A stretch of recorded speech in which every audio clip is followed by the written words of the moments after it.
Harry Potter and the Sorcerer's Stone by J.K. Rowling. Chapter 11, Quidditch. As they entered November, the weather turned very cold. The mountains around the school became icy gray and the lake like chilled steel.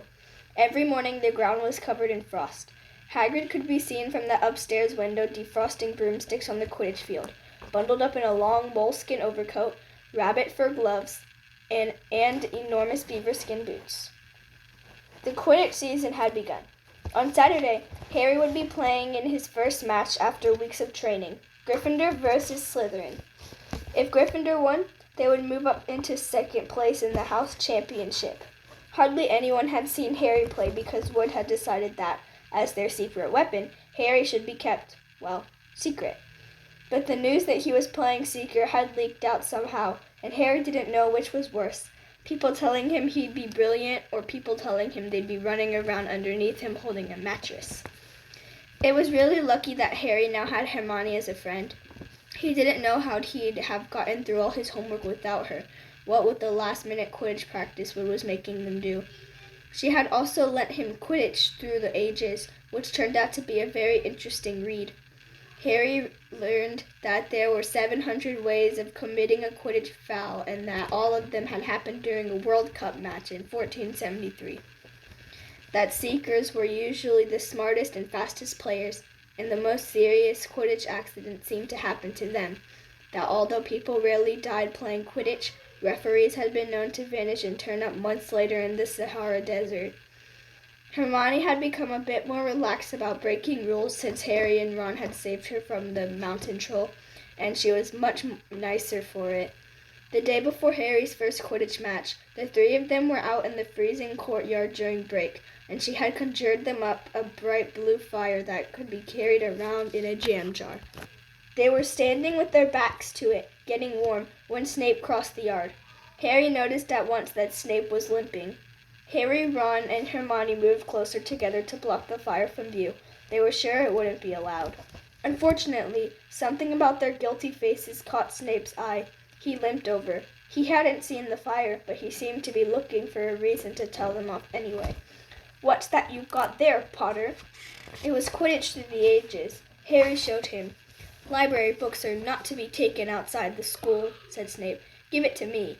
5 points from Gryffindor." "He's just made that rule up," Harry muttered angrily as Snape limped away. "Wonder what's wrong with his leg." "Dunno, but I hope it's really hurting him," said Ron bitterly. The Gryffindor common room was very noisy that evening. Harry, Ron, and Hermione sat together next to a window. Hermione was checking Harry and Ron's charms homework for them. She would never let them copy. How will you learn? But by asking her to read it through, they got the right answers anyway. Harry felt restless. He wanted Quidditch Through the Ages back, to take his mind off his nerves about tomorrow. Why should he be afraid of Snape? Getting up, he told Ron and Hermione he was going to ask Snape if he could have it. "Better you than me," they said together, but Harry had an idea that Snape wouldn't refuse if there were other teachers listening. He made his way down to the staff room and knocked. There was no answer. He knocked again. Nothing. Perhaps Snape had left the book in there. It was worth a try. He pushed the door ajar and peered inside, and a horrible scene met his eyes. Snape and Filch were inside alone. Snape was holding his robes above his knee. One of his legs was bloody and mangled. Filch was handing Snape bandages. "Blasted thing," Snape was saying. "How are you supposed to keep your eyes on all 3 heads at once?" Harry tried to shut the door quietly, but Potter! Snape's face was twisted with fury as he dropped his robes quickly to hide his leg. Harry gulped. "I just wondered if I could have my book back." "Get out! Out!" Harry left before Snape could take any more points from Gryffindor. He sprinted back upstairs. "Did you get it?" Ron asked as Harry joined them. "What's the matter?" In a low whisper, Harry told them what he'd seen. "You know what this means," he finished breathlessly. "He tried to get past that 3-headed dog at Halloween. That's where he was going when we saw him. He's after whatever is guarding. And I bet my broomstick he let that troll in to make a diversion." Hermione's eyes were wide. "No, he wouldn't," she said. "I know he's not very nice, but he wouldn't try and steal something Dumbledore is keeping safe." Honestly, Hermione, you think all teachers are saints or something, snapped Ron. I'm with Harry. I wouldn't put anything past Snape. But what's he after? What's that dog guarding? Harry went to bed with his head buzzing with the same question. Neville was snoring loudly, but Harry couldn't sleep. He tried to empty his mind. He needed to sleep. He had to. He had his first Quidditch match in a few hours, but the expression on Snape's face when Harry had seen his leg wasn't easy to forget. The next morning dawned very bright and cold. The great hall was full of the delicious smell of fried sausages and the cheerful chatter of everyone looking forward to a good Quidditch match. You've got to eat some breakfast. I don't want anything. Just a bit of toast, wailed Hermione. I'm not hungry. Harry felt terrible. In an hour's time, he'd be walking out onto the field. Harry, you need your strength, said Seamus Finnegan. Seekers are always the ones who get clobbered on by the other team. Thanks, Seamus, said Harry, watching Seamus pile ketchup on his sausages. By 11 o'clock, the whole school seemed to be out in the stands around the Quidditch pitch. Many students had binoculars. The seats might be raised high in the air, but it was still difficult to see what was going on sometimes. Ron and Hermione joined Neville, Seamus, and Dean, the West Ham fan, up in the top row. As a surprise for Harry, they had painted a large banner on one of the sheets Scabbers had ruined. It said Potter for President, and Dean, who was good at drawing, had done a large Gryffindor lion underneath. Then Hermione had performed a tricky little charm so that the paint flashed different colors. Meanwhile, in the locker room, Harry and the rest of the team were changing into their scarlet Quidditch robes. Slytherin would be playing in green. Wood cleared his throat for silence. Okay, men, he said. And women, said Chaser Angelina Johnson. And women, Wood agreed. This is it. The big one, said Fred Weasley. The one we've all been waiting for, said George. We know Oliver's speech by heart, Fred told Harry. We were on the team last year. Shut up, you two, said Wood. This is the best team Gryffindor's had in years. We're going to win. I know it. He glared at them as if to say, or else. Right, it's time. Good luck, all of you. Harry followed Fred and George out of the locker room and, hoping his knees weren't going to give away, walked onto the field to loud cheers. Madame Hooch was refereeing. She stood in the middle of the field waiting for the two teams, her broom in her hand. Now I want a nice, fair game, all of you, she said, once they were all gathered around her. Harry noticed that she seemed to be speaking particularly to the Slytherin captain, Marcus Flint, a 6th-year. Harry thought Flint looked as if he had some troll blood in him. Out of the corner of his eye, he saw the fluttering banner high above, flashing Potter for President over the crowd. His heart skipped. He felt braver. Mount your brooms, please. Harry clambered onto his Nimbus 2000. Madame Hooch gave a loud blast on her silver whistle. 15 brews rose up, high into the air. They were off. And the quaffle is taken immediately by Angelina Johnson of Gryffindor. What an excellent chaser that girl is, and rather attractive, too. Jordan! Sorry, Professor. The Weasley twins' friend, Lee Jordan, was doing the commentary for the match, closely watched by Professor McGonagall. And she's really belting along up there. A neat pass to Alyssa Spinnet, and a good find of Oliver Woods last year, only a reserve. Back to Johnson.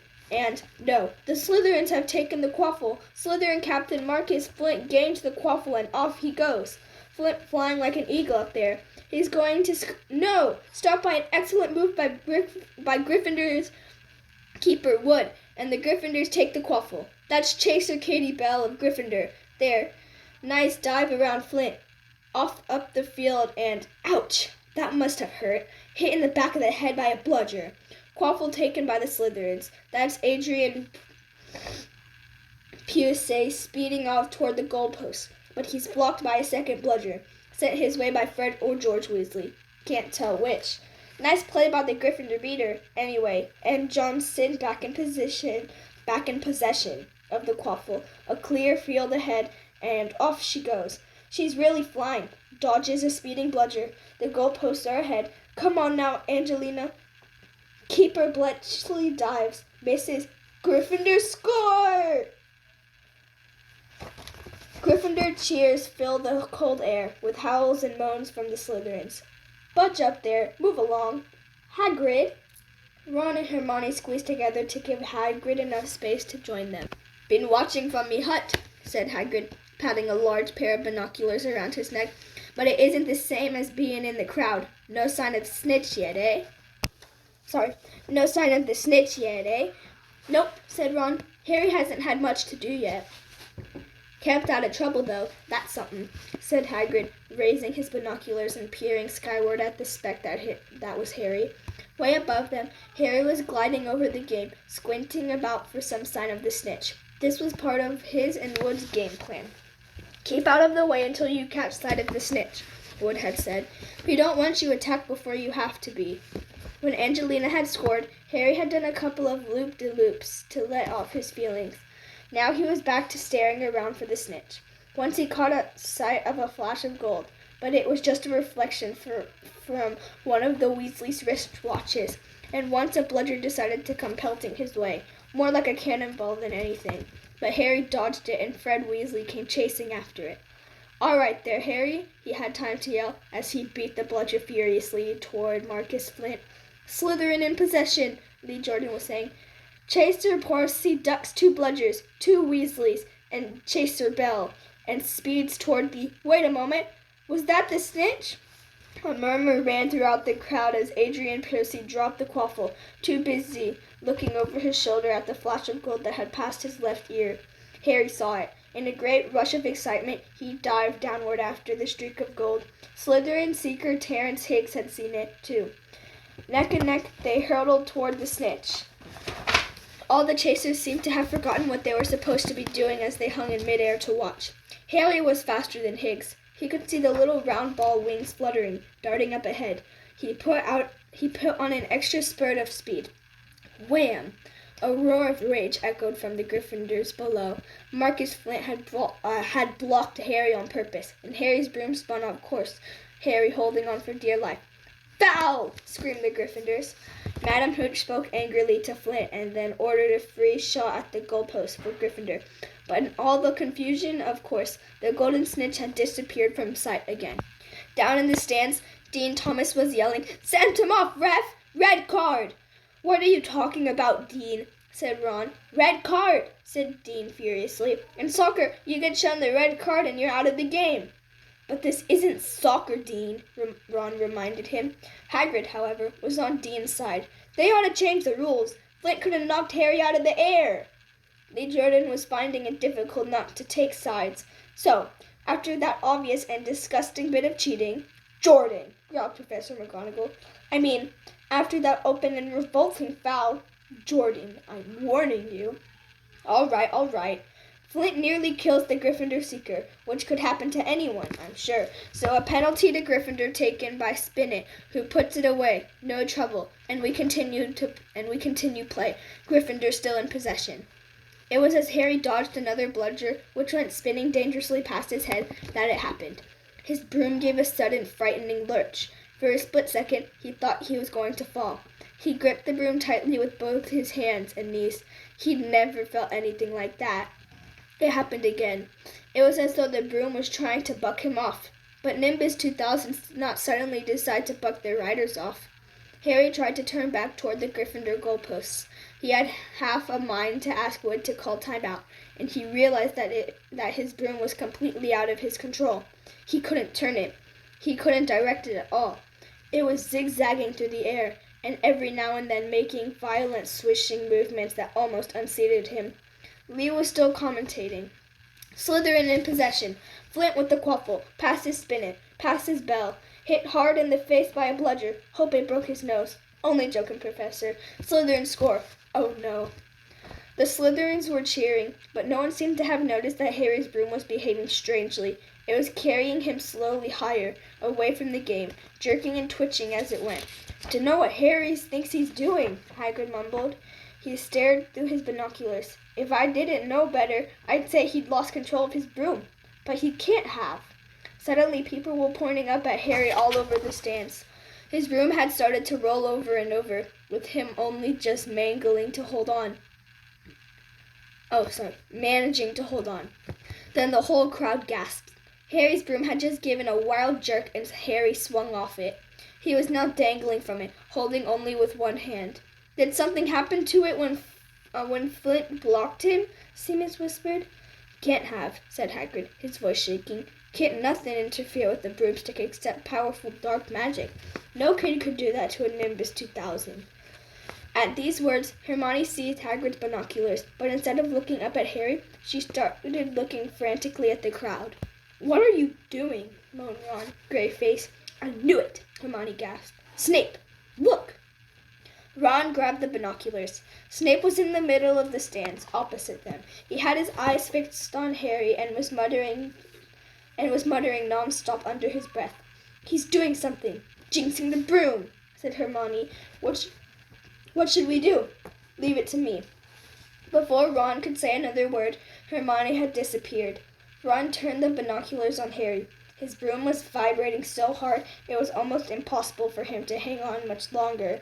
The whole crowd was on its feet, watching, terrified as the Weasleys flew up to try and pull Harry safely onto their brooms. But it was no good. Every time they got near him, the broom would jump higher still. They dropped lower and circled beneath him, obviously hoping to catch him if he fell. Marcus Flint seized the quaffle and scored 5 times without anyone noticing. Come on, Hermione, Ron muttered desperately. Hermione had fought her way across the stand where Snape stood and was now racing along the row behind him. She didn't even stop to say sorry as she knocked Professor Quirrell head first into the row in front. Reaching Snape, she crouched down, pulled out her wand, and whispered a few well-chosen words. Bright blue flames shot from her wand onto the hem of Snape's robes. It took perhaps 30 seconds for Snape to realize that he was on fire. A sudden yelp told her that she had done her job, scooping the fire off him into a little jar in her pocket. She scrambled back along the row. Snape would never know what had happened. It was enough. Up in the air, Harry was suddenly able to clamber back onto his broom. Neville, you can look, Ron said. Neville had been sobbing into Hagrid's jacket for the last 5 minutes. Harry was speeding toward the ground when the crowd saw him, clap his hands to his mouth as though he was about to be sick. He hit the field on all fours, coughed, and something gold fell into his hand. I've got the snitch, he shouted, waving it above his head, and the game ended in complete confusion. He didn't catch it. He nearly swallowed it. Flint was still howling 20 minutes later, but it made no difference. Harry hadn't broken any rules, and Lee Jordan was still happily shouting the results. Gryffindor had won by 170 points to 60. Harry had heard none of this, though. He was being made a cup of strong tea back in Hagrid's hut with Ron and Hermione. It was Snape, Ron was explaining. Hermione and I saw him. He was cursing your broomstick, muttering. He wouldn't take his eyes off you. Rubbish, said Hagrid, who hadn't heard a word of what had gone on next to him in the stands. Why would Snape do something like that? Harry, Ron, and Hermione looked at one another, wondering what to tell him. Harry decided on the truth. I found out something about him, he told Hagrid. He tried to get past that 3-headed dog on Halloween. It bit him. We think he was trying to steal whatever it's guarding. Hagrid dropped the teapot. How do you know about Fluffy? He said. Fluffy? Yeah, he's mine. Bought him off a Greek chappie I met in the pub last year. I lent him to Dumbledore to guard the... Yes, said Harry eagerly. Now, don't ask me any more, said Hagrid gruffly. That's top secret, that is. But Snape's trying to steal it. Rubbish, said Hagrid again. Snape's a Hogwarts teacher. He didn't do nothing of the sort. So why did he just try and kill Harry? Cried Hermione. The afternoon's events certainly seemed to have changed her mind about Snape. I know a jinx when I see one, Hagrid. I've read all about them. You've got to keep eye contact. And Snape wasn't blinking at all. I saw him. I'm telling you, you're wrong, said Hagrid hotly.